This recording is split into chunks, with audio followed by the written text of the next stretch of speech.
Hello students, स्वागत है आप सभी का मेरे यूट्यूब चैनल नॉलेज बैंक में। तो स्टूडेंट्स, आज हम बात करते हैं नोबेल प्राइज़ विनर 2020 के बारे में। तो स्टूडेंट्स, पहले थोड़ा सा जान लेते हैं नोबेल प्राइज़ के बारे में। स्टूडेंट्स, वीडियो शुरू करने से पहले आपसे एक मेरी रिक्वेस्ट है कि मेरे चैनल को लाइक करें, सब्सक्राइब करें और अपने दोस्तों को शेयर ज़रूर कीजिए। और दोस्तों, बेल आइकन ज़रूर दबाइए। तो चलिए स्टूडेंट्स, शुरू करते हैं आज की इस वीडियो को। नोबेल प्राइज़ जो है वो 6 क्षेत्रों में दिया जाता है। एक ब्रिटिश वैज्ञानिक थे जिनका नाम था अल्फ्रेड नोबेल। उनकी याद में जो है 1901 में यह प्राइज़ शुरू किया गया। तो स्टूडेंट्स, मेडिसिन के क्षेत्र में, फिजिक्स यानी कि भौतिकी के क्षेत्र में, केमिस्ट्री यानी कि रसायन विज्ञान के क्षेत्र में, पीस यानी कि शांति के लिए, लिटरेचर यानी कि साहित्य के लिए और इकोनॉमिक्स यानी कि अर्थशास्त्र के लिए, ये 6 टॉपिक हैं जिनके अंदर नोबेल प्राइज़ दिया जाता है। फर्स्ट जो है 2020 में वो मिला है पीस, शांति के लिए। शांति के लिए मिला है वर्ल्ड फूड प्रोग्राम यानी कि विश्व खाद्य कार्यक्रम को नोबेल प्राइज़ से सम्मानित किया गया है। इसकी शॉर्ट फॉर्म है WFP। यह एक संस्था है। इस संस्था को 2020 में लोगों को खाद्य सामग्री उपलब्ध कराने के लिए जो है यह पुरस्कार दिया गया है। इन्होंने भूखमरी मिटाने के लिए अच्छा काम किया। WFP एक संयुक्त राष्ट्र एजेंसी है। WPF का गठन 1961 में हुआ। इसका मुख्यालय रोम यानी कि इटली में है। इसका उद्देश्य है कि विश्व में युद्ध या अन्य आपात स्थितियां या कोई महामारी आ जाए तो लोगों को खाद्य सामग्री उपलब्ध करवाना इस संस्था का काम है। तो दोस्तों, 2020 में कोरोना महामारी में इस संस्था ने अपना कार्य बहुत ही अच्छे तरीके से किया, इसलिए इनको नोबेल प्राइज़ 2020 से सम्मानित किया गया है। और संस्था कौन सी है? WFP इसकी शॉर्ट फॉर्म है और इसकी फुल फॉर्म है वर्ल्ड फूड प्रोग्राम, हिंदी में विश्व खाद्य कार्यक्रम। दोस्तों, इस वीडियो को आप अच्छे से ध्यान से देखिए, समझिए और इनको याद रखिए। आने वाली सभी एग्ज़ाम्स में 1 या 2 क्वेश्चन जो है वो इस वीडियो से 100% आने वाले हैं। तो चलिए स्टूडेंट्स, दूसरा जो है वो मिला है साहित्य के क्षेत्र में लुईस ग्लुक को, जो कि एक कवयित्री हैं अमेरिका की।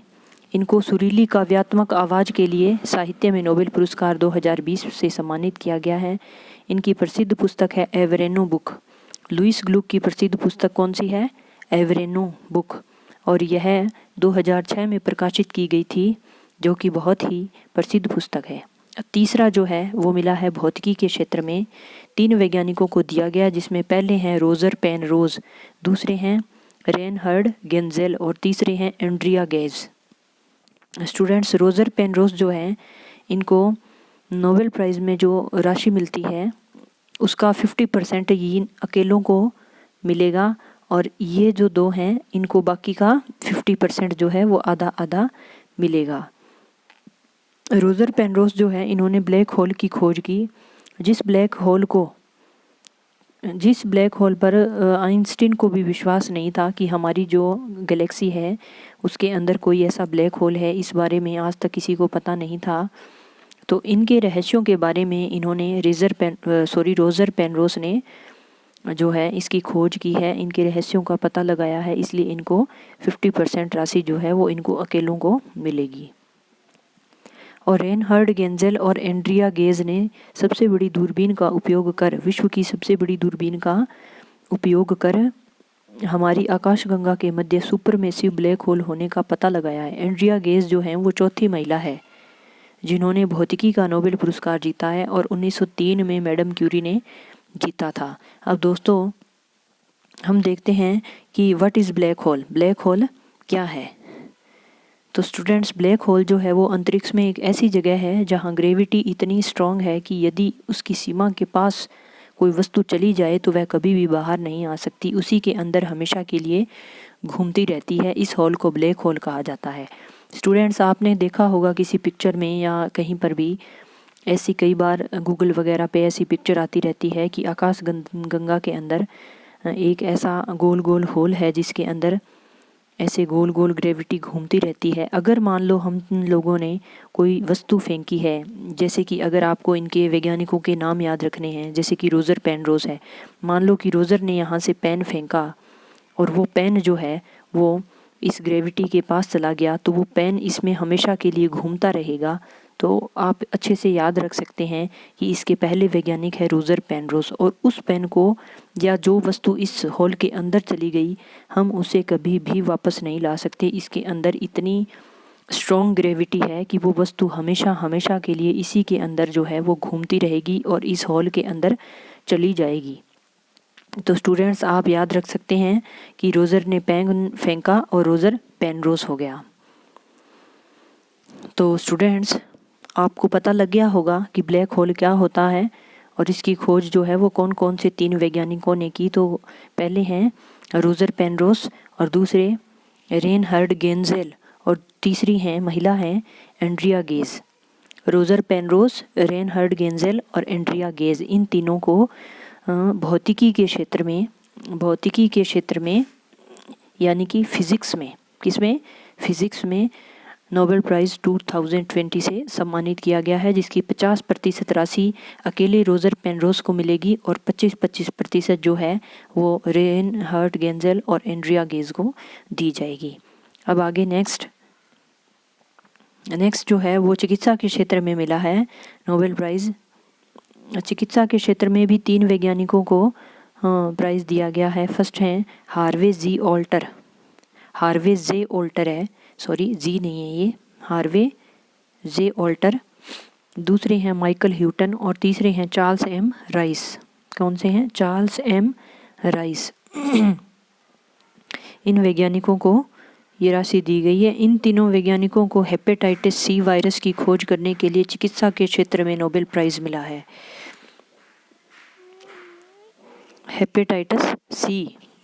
हेपेटाइटिस सी के लिए इनको जो है वो नोबेल प्राइज़ 2020 से सम्मानित किया गया है। दोस्तों हेपेटाइटिस सी से पहले ए और बी जो हैं वायरस हैं, इनकी खोज तो की जा चुकी है, लेकिन ए बी जो वायरस है वह बहुत ही आगे बढ़ गया था। इस बीमारी की पहचान करना बहुत मुश्किल हो गया था, इसलिए हेपेटाइटिस सी की पहचान जो है वह इन 3 वैज्ञानिकों ने की और इनकी कठिन परिश्रम से ही इसकी खोज हो पाई है। इस खोज से रक्त की जांच संभव हो गई है, नई दवाओं की भी खोज की जा चुकी है, दवाइयों को बनाने में बहुत सारी मदद मिली है और ऐसा जो है वो इतिहास में पहली बार हुआ है कि इस रोग से आदमी पूर्णतः निजात पा सकता है, पूरी तरह से हेपेटाइटिस जो रोग है उसको ठीक किया जा सकता है।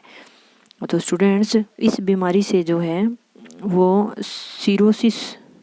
सिरोसिस और लीवर का कैंसर हो जाता है, इसलिए यह बहुत ही घातक बीमारी है। तो हेपेटाइटिस सी की जो जांच जो खोज है वो करनी बहुत ज़रूरी हो गई थी, क्योंकि हेपेटाइटिस ए और बी के जो खोज हुई थी उसमें जो लक्षण बताए थे, जो इस बीमारी के अंतर्गत जो लक्षण आते हैं, अब जो है वो लक्षण बढ़ने लग गए थे, इसलिए वैज्ञानिक जो डॉक्टर हैं वो इसके बारे में पहचान नहीं कर पाते थे कि ये हेपेटाइटिस है, ए है, बी है या कौन सी बीमारी है। तो इसके लिए ही इन वैज्ञानिकों ने बहुत कठिन परिश्रम किया और हेपेटाइटिस सी की खोज की, जिससे कि लक्षणों के बारे में बताया। उन लक्षणों के आधार पर डॉक्टर जो है वो पहचान कर सकता है कि हेपेटाइटिस ए है, बी है या सी है। और बहुत सारी दवाओं में भी मदद मिली है। इसकी पहले जांच नहीं होती थी, अब जांच भी संभव हो गई है और इस रोग से पूर्णतः छुटकारा भी पाया जा सकता है। तो स्टूडेंट्स ये बहुत ही बढ़िया काम हुआ है। इससे पहले आज तक जो है ऐसी खोज किसी ने नहीं की, इतिहास में पहली बार हुआ है। नेक्स्ट 5 नंबर है रसायन के क्षेत्र में नोबेल प्राइज़।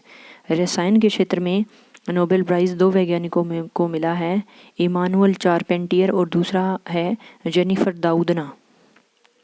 जीनोम एडिटिंग का तरीका खोजने के लिए, किसका? जीनोम एडिटिंग का तरीका खोजने के लिए इन वैज्ञानिकों को रसायन के क्षेत्र में नोबेल प्राइज़ 2020 मिला है। इस हेतु इन्होंने क्रिस्पर कास9 टेक्नोलॉजी विकसित की थी। मोस्ट इंपॉर्टेंट है दोस्तों, कौन सी टेक्नोलॉजी?